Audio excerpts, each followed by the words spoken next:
प्रिय विद्यार्थीगण नमस्कार। मैं श्रवण कुमार मौर्य आपका सर जी मैं उपस्थित हूँ आज कक्षा 10 हिंदी को लेकर के पाठ 3 जिसके लेखक रसखान जी हैं।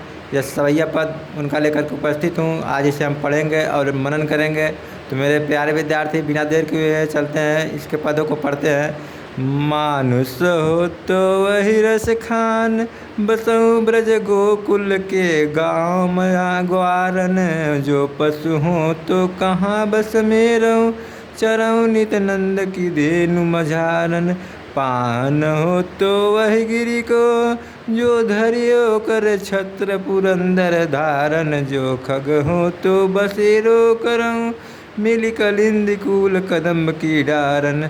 आज गई हुति भव रही हूँ, रस खान रही वही नंद के भव नहीं। वाको जियो जुग लाख करोड़, जसोमति को सुख जात कहो नहीं। तेल लगाई लगाई के अंजनी भौं, बनाई बनाई टिठौनी। डारिय मेल निहारत वारत, जो चुचकायत छौ नहीं। धूरी भरे अति शोभत श्याम जु, तैसी बनी सुर सिर सुंदर चोटी। खेलत खात फिरै अगना, पग पैजनि बाजत पीरी कछोटी। वा छवि को रस खान बिलोकत, वारत काम कला निधि कोटि। काग के भाग बड़े हरि हाथ, सो ले गयो माखन रोटी। जा दिन तेव नंद के छोहरा, यावन धेन चराए गयो है। मोहन तान निगोधन गावत, बेनु बजाए रिझाए गयो है। वा दिन सो कुछ टूना, सो कह रस खान हियो में समाये गयो है। को न काहू की कहानी कर, सगरो ब्रज वीर बिकाए गयो है। कान भय बांसुरी के, अब कौन सखी हमको चाहिए।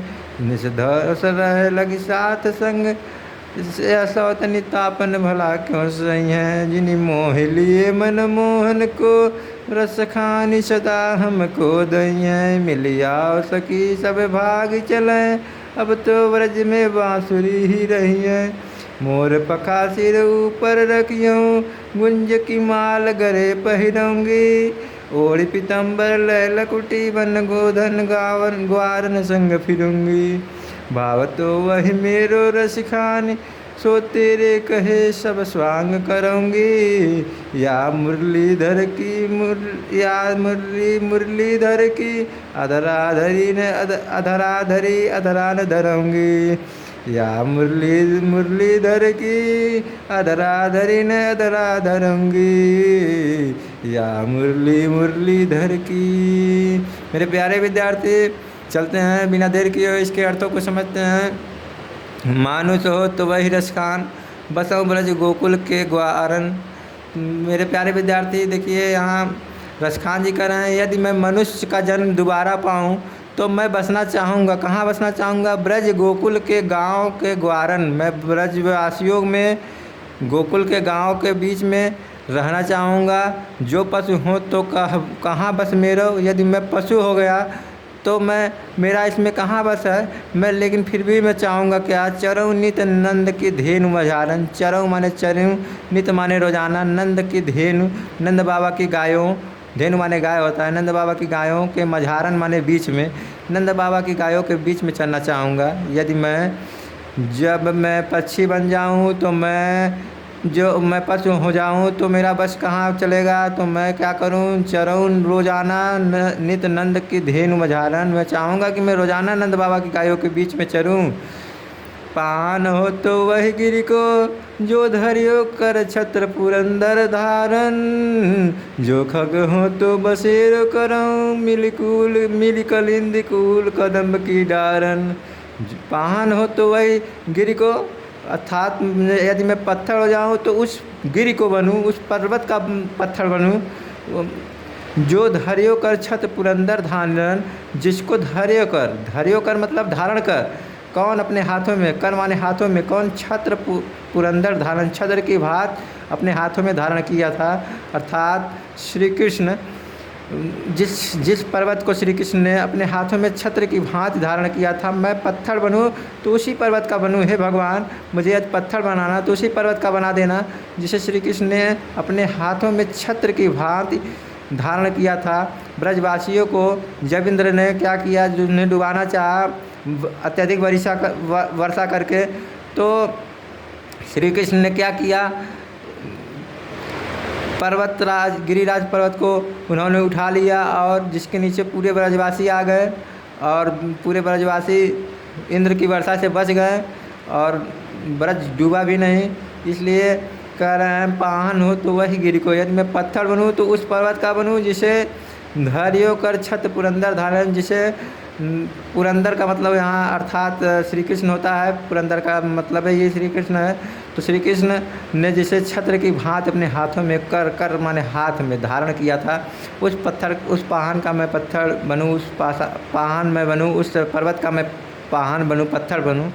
जो खग हो तो बसेरो करूँ, यदि मैं पक्षी हूँ तो बसेरा करूँ। यदि मैं पक्षी बनूँ, हे भगवान, यदि आप मुझे पक्षी बनाएं तो मैं चाहूँगा कि मैं बसेरो करूँ, मैं बसेरा करूँ, मैं वहाँ रहूँ। मिल कलिंद कूल कदम की डारन, मैं कलिंदी नदी के अर्थात यमुना नदी, कलिंदी का मतलब होता है यमुना नदी के किनारे जो कदम की डालें हैं, मैं उस पर रहना चाहूँगा। यानी कि यदि मैं पक्षी बन जाऊँ तो हे प्रभु, मुझे उस पेड़ के पर रहने के लिए बना देना जो यमुना नदी के किनारे झुका हुआ कदम का पेड़ है, मैं उस पर रहना चाहूँगा। मेरे प्यारे विद्यार्थी, मुझे आशा है कि यह पद आपको समझ में आया होगा। चलते हैं दूसरे पद की ओर। आज गई होती ही भौरी ही हो, रसखान रही वही नंद के भवन है।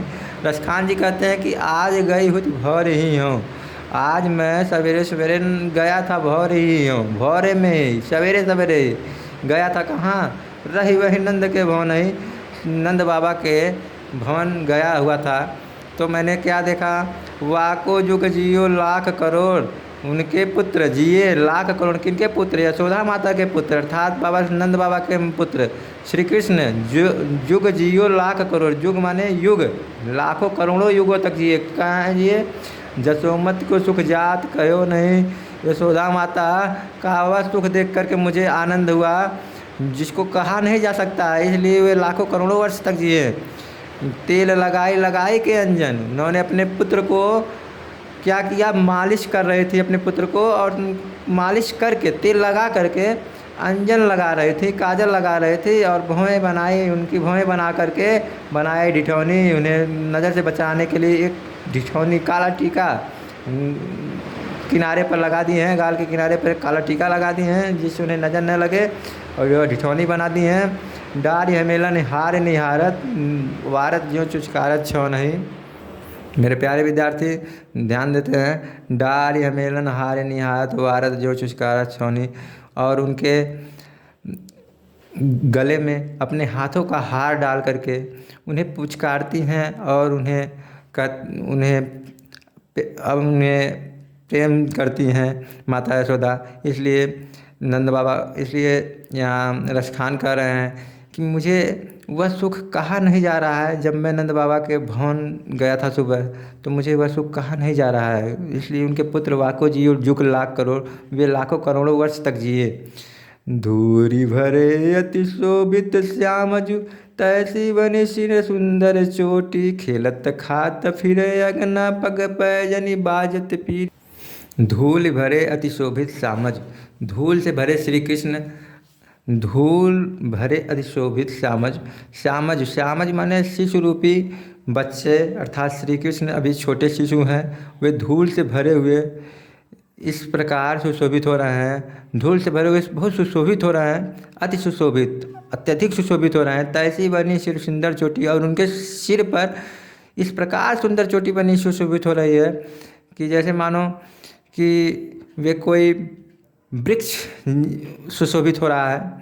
खेलत खात फिरे अगना, खेलत खात फिरे अगना, जब वे खेलते हुए अपने आंगन में खाते हुए घूम रहे हैं, वे खेलते हुए खाते हुए अपने आंगन में खेल रहे हैं, घूम रहे हैं। पग पैजनी बाजत पीरी कछोटी, और वे उनके पैरों में पैजनी का मतलब होता है पायल बाजती है, और वे पीली कच्छी पहने हुए अपने आंगन में घूम रहे हैं। पीली कछोटी, पीली कच्छी भी कह सकते हैं, कछोटी का मतलब लंगोटी भी कह सकते हैं। पीली लंगोटी बांध करके उनको बांधा गया है और वे पहन करके घूम रहे हैं। वह छवि को रसखान विलोकत, उस छवि को रसखान जी देख करके, विलोकत माने देख करके, वारत काम कला निधि कोटि, वारत माने न्यौछावर करते हैं, काम माने कामदेव के, कला माने कलाओं को, निधि कोटि उनकी निधियों को, उनके खजानों को, कोटि माने करोड़ों। यानी इस छवि को देख करके रसखान जी कामदेव के लाखों करोड़ों कलाओं रूपी खजानों को उनके ऊपर न्यौछावर करते हैं। श्री कृष्ण के उस शोभा के ऊपर न्यौछावर करते हैं, क्योंकि कामदेव जी सभी देवताओं में, सभी पुरुषों में श्रेष्ठ और सुंदर पुरुष माने जाते हैं। उनकी शोभा जैसा किसी पुरुष का शोभा नहीं है, लेकिन यहाँ श्री कृष्ण की शोभा सबसे सुंदर दिख रही है।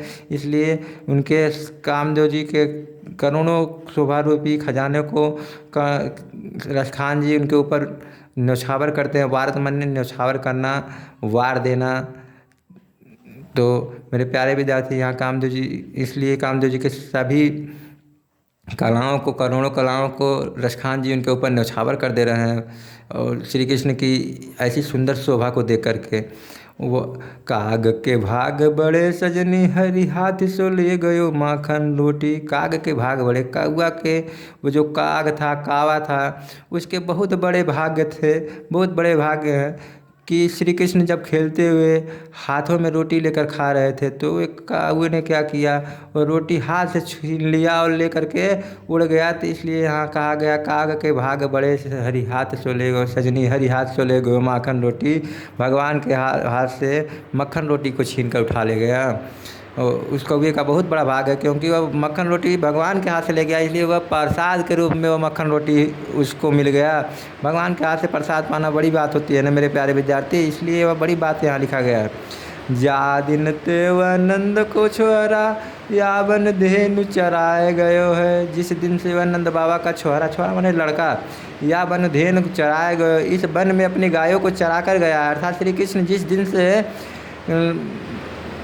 ब्रजवासी कहते हैं श्री कृष्ण जिस दिन से इस वन में अपनी गायों को चरा कर गए हैं, उस दिन से मोहनी तानन सी गोधन गावत या बेंधे, मोहनी तानन गोधन गावत, बेनु बजाए रिझाए गयो। अपनी मोहनी तानों में, मोहनी लय में गायों को चराने वाले गीत को गाते हुए, गायों को चराने वाले गीत को गाते हुए, बेनु बजाए, बीन बजाते हुए यानी बांसुरी को बजाते हुए रिझाए गए, हम लोगों को आकर्षित करके गया है। जिस दिन से वह नंद बाबा का लड़का, छोरा माने छोड़ा यानी लड़का, इस वन में अपने गायों को चरा कर गया है, उस दिन से ऐसा लग रहा है कि मोहनी वन में गायों को चरा कर गया है, मोहनी तानों में गाता हुआ बंसी बजा करके हम लोगों को रिहा कर गया है। उस दिन से ऐसा लग रहा है वाह दिन सो कुछ चूना सो कहे रसिकान ही वो में समाये गयो है। उस दिन से ऐसा लग रहा है जैसे कुछ जादू सा हमारे ऊपर कर दिया गया है, कुछ जादू सा हमारे ऊपर उसने कर दिया है। रसखान हियो में समाये गए है। रसखान जी कहते हैं कि वह मेरे हृदय में समा गया है, वह मेरे हृदय में बस गया है। कौन? श्री कृष्ण। रसखान का है अर्थ श्री कृष्ण से भी लिया जाएगा। श्री कृष्ण हमारे हृदय में समा गए हैं। को न काहू की कहानी करे सिगरो ब्रजवीर बिकाए गयो है। को न काहू की कहानी करे, कोई किसी का कहा हुआ नहीं कर रहा है। ऐसा लग रहा है सिगरो माने सभी ब्रजवीर, ब्रज के जो वीर हैं वे श्री कृष्ण के हाथों बिक चुके हैं, इसलिए कोई किसी का कहा हुआ नहीं कर रहा है। या तो ऐसा लग रहा है जैसे उनके ऊपर कोई टोना तो कर, टोना का मतलब जादू टोना उनके ऊपर कर दिया गया है, इसलिए वे लोग किसी का कहना को न काहू की कहानी करे, कोई किसी का कहना नहीं कर रहा है। मेरे प्यारे विद्यार्थी, मुझे आशा होगा कि ये पद भी आपको समझ में आया होगा। चलते हैं अगले पद की ओर और उसे बड़े ही ध्यान से पढ़ते हैं और ध्यान मनन करते हैं। कान भय बस बांसुरी के अब कौन सखी हमको चाहिए, निसधौ सरहे संग साथ लगी सौतन तापन क्यों सही। कान भय बांसुरी के, एक गोपी दूसरे गोपी से कहती है कि हे सखी, अब कान्हा तो दिन रात बांसुरी को लेकर के उसी को बजाते रहते हैं। ऐसा लगता है कि वे तो श्री कृष्ण तो बांसुरी के अब कान्हा तो अब बांसुरी के ही हो गए हैं, उसके ही प्रेम में खो गए हैं, हम लोगों को भूल गए हैं। अब कौन सखी हमको चाहिए, हे सखी अब हमको भला कौन चाहेगा। निस धौस रात दिन, निस माने रात्रि, धौस माने दिन, रात दिन रहे संग साथ लगी, वह उनके साथ लगी रहती है। यह सौतन तापन क्यों सही है, भला इस सौतन का हम ताप क्यों सहन करेंगी। जिन मोह लिए मनमोहन को, रसखान सदा हमको नहीं है। जिन मोह लियो, जिसने मोह लिया मनमोहन को, जिसने सबके मन को मोहने वाले अर्थात श्री कृष्ण को ही मन मोह लिया, अर्थात जिस बांसुरी ने सबके मन को मोहने वाले श्री कृष्ण को ही मोहित कर लिया। सदा रसखान सदा हमको दहिए, रसखान जी कहते हैं कि आगे गोपियाँ कह रही हैं सदा वह हमको दहिए, दहिए माने जलाएंगी, दहिए माने वह बांसुरी सदा हमको हमेशा हमको जलाएगी, विरह की वेदना में जलाएगी। मिली आओ सखी सब भाग चलें, अब तो ब्रज में बांसुरी ही रही हैं। हे सखी आओ मिल करके हम सब भाग चलें, अब तो ब्रज में बांसुरी ही रही हैं। अब तो इस ब्रज में बांसुरी ही रहेगी, हमारा कोई काम ही नहीं है, क्योंकि श्री कृष्ण अब हमसे प्रेम नहीं करते हैं, बांसुरी से ही करते हैं, तो वे बांसुरी को ही लेकर रहेंगे। इसलिए आओ सखी सब मिल करके भाग चलते हैं। बहुत ही अच्छा पद था। और गोपियाओं का यहाँ इस पद में उनके मार्मिकता का वर्णन किया गया है। चलते हैं नीचे, अगला पद पढ़ते हैं। मोर पखा सिर ऊपर रखियूँ, गुंज की माल गरे पहिरूँगी, ओढ़ पीतम्बर लय लकुटी, बन गोधन ग्वारन संग फिरूँगी, भवतो वही मेरो रस खान, जुस्सो तेरे कहे सब स्वांग करूँगी, या मुरली मुरलीधर की अधरान धरी अधरान धरूँगी। मोर पखा सिर ऊपर रखियूँ। गोपियाँ एक दूसरे से बातें करते हुए कहती हैं कि यदि श्री कृष्ण हमसे प्रेम रखें और वो चाहें तो हम क्या कर सकती हैं। उनके लिए मोर का पंख, जैसे वे अपने सिर पर मोर का पंख लगाते हैं वैसे हम भी मोर का पंख अपने सिर पर लगा लेंगे। मोर पंखा सिर ऊपर रखी हूँ, मोर का पंख अपने सिर के ऊपर रख सकती हैं। गुंज की माला गहरा पहनाऊँगी, और गुंजों की माला जो अपने गले में पहनते हैं वैसे हम भी गुंजों की माला अपने गले में पहनेंगी, धारण कर सकती हैं। ओढ़ पीतम्बर ले लकुटी, और पीतम्बर को ओढ़ करके, पीले वस्त्र को ओढ़ करके, लय लकुटी लाठी ले करके, बन गोधन ग्वारन संग फिरूँगी। बन और गोधन गायों के साथ, ग्वालाओं के साथ, वन में ग्वालाओं के साथ अपने गायों को लेकर के घूमूंगी, चराऊंगी। यदि वे चाहें, यदि वो खुश होते हैं ऐसा करने से, तो हम लोग यह सब करने के लिए तैयार हैं। मोर के पंख को सिर के ऊपर रखने के लिए तैयार हैं, गुंज की माला गले में पहनने के लिए तैयार हैं, उनके जैसा पीला वस्त्र पहनने के लिए तैयार हैं। जैसे वे लाठी अपने हाथ में लेकर चलते हैं वैसे लाठी लेकर चलने के लिए तैयार हैं। और जैसे वे अपने गायों को चराते हैं वैसे ग्वालाओं के साथ घूमते हुए वन में, वैसे भी हम भी चराने के लिए तैयार हैं। भवतो वही मेरे रस खान, सो तेरे कहे सब स्वांग करूँगी। भवतो माने जो भाता है, किसको, श्री कृष्ण को, वह सब जो मेरे श्री कृष्ण को, रसखान माने यहाँ श्री कृष्ण का अर्थ लिया गया है, रसखान रखा गया है। जो श्री कृष्ण को भाता है वह सब मैं करूँगी, तेरे कहे सब स्वांग करूँगी, वह सब तेरे कहे से, स्वांग माने अभिनय, नाटक, वह सब मैं अभिनय करने के लिए तैयार हूँ। या मुरली मुरलीधर की, लेकिन या माने लेकिन, मुरलीधर की मुरली को अधरान धरूँगी, जिसको अपने ओठों पर रखते हैं उनको अपने ओठों पर नहीं धरूँगी। बहुत ही अच्छा पद था मेरे प्यारे विद्यार्थी। हमें आशा होगा कि ये पद आपको समझ में आया होगा। चलते हैं इसके अगले पद की ओर, कविता को पढ़ते हैं।